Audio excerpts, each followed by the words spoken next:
क्या हो अगर जीवन की शुरुआत पृथ्वी पर हुई ही न हो? जरा सोचिए, क्या हो अगर जीवन हमारी पृथ्वी से भी पुराना हो? शायद उतना ही पुराना जितना कि ये पूरा का पूरा ब्रह्मांड। सुनने में ये बात थोड़ी अजीब लग सकती है ना? लेकिन इसके पीछे कुछ बहुत ही दिलचस्प विज्ञान छिपा है। तो चलिए आज इसी आइडिया की गहराई में उतरते हैं।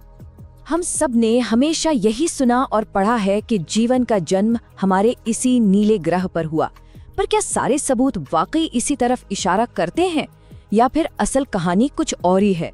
आइए आज इसी धारणा पर सवाल उठाते हैं।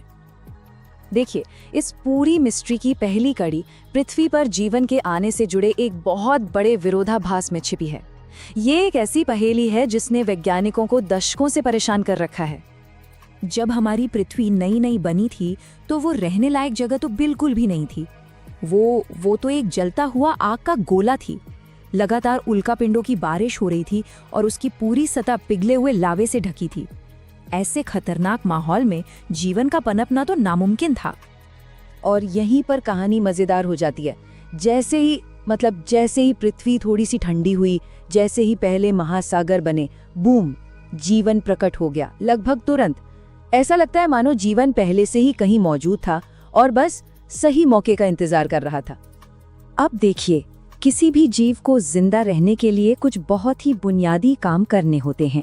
खाना, बड़ा होना और अपनी नस्ल को आगे बढ़ाना। और इन सभी कामों के लिए उसे एक जीनोम की जरूरत होती है। आप जीनोम को एक तरह की बायोलॉजिकल रेसिपी बुक समझ सकते हैं। और यहीं पर विज्ञान की सबसे बड़ी पहेली, पहले मुर्गी आई या अंडा वाली पहेली सामने आती है। देखिए, जीनोम को काम करने के लिए प्रोटीन चाहिए, लेकिन प्रोटीन बनाने के सारे निर्देश तो खुद जीनोम में ही लिखे होते हैं। मतलब दोनों एक दूसरे पर निर्भर है। दोनों इतने जटिल हैं कि उनका संयोग से एक ही समय पर बन जाना लगभग असंभव लगता है।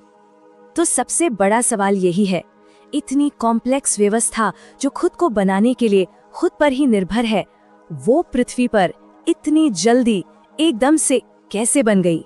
शायद इसका जवाब खोजने के लिए हमें पृथ्वी से बाहर बहुत दूर देखना होगा।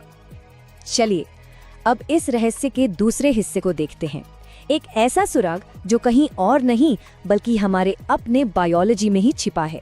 ये एक तरह की इवोल्यूशनरी क्लॉक है जो हमें जीवन की उत्पत्ति के बारे में कुछ हैरान कर देने वाली बातें बता सकती है।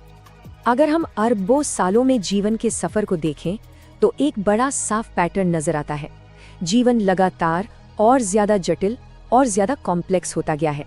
एक मामूली से माइक्रोब से लेकर मछली तक और फिर इंसानों तक, जीनोम का आकार और उसकी जटिलता यानी उसमें मौजूद जानकारी लगातार बढ़ती ही गई है। और जो बात सच में हैरान करने वाली है वो ये है कि ये बढ़ोतरी एक बहुत ही स्थिर दर से हुई है।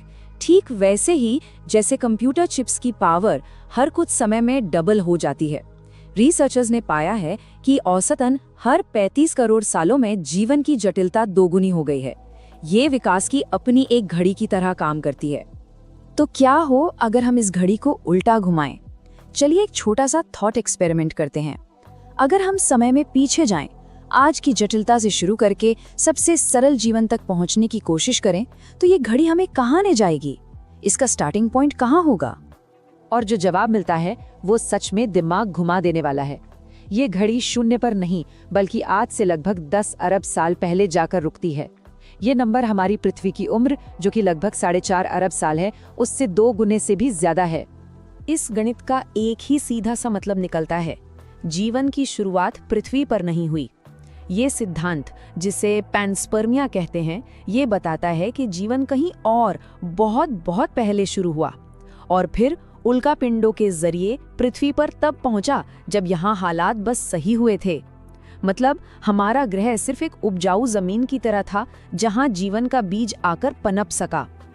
तो अगर जीवन पृथ्वी पर शुरू नहीं हुआ तो फिर कहाँ हुआ?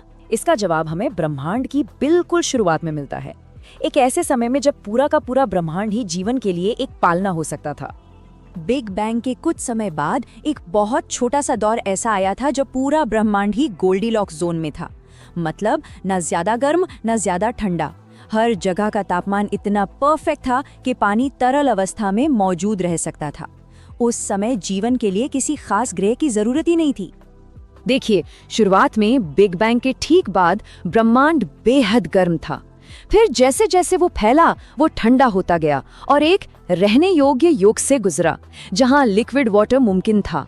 और आज ये इतना ठंडा हो चुका है कि जीवन के लिए ग्रहों जैसी गर्म जगहों की जरूरत पड़ती है।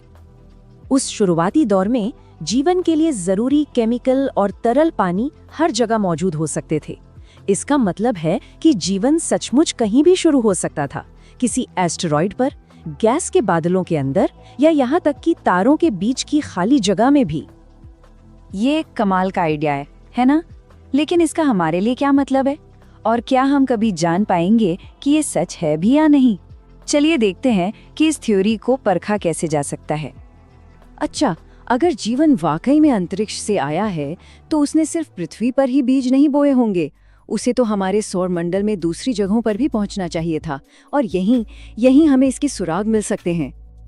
और वैज्ञानिक इन जवाबों की तलाश में पहले से ही जुटे हुए हैं। क्या मंगल की सूखी नदियों में प्राचीन फॉसिल्स मिलेंगे? क्या शनि के चांद एनसेलेडस या बृहस्पति के चांद यूरोपा के बर्फीले महासागरों में जीवन तैर रहा है?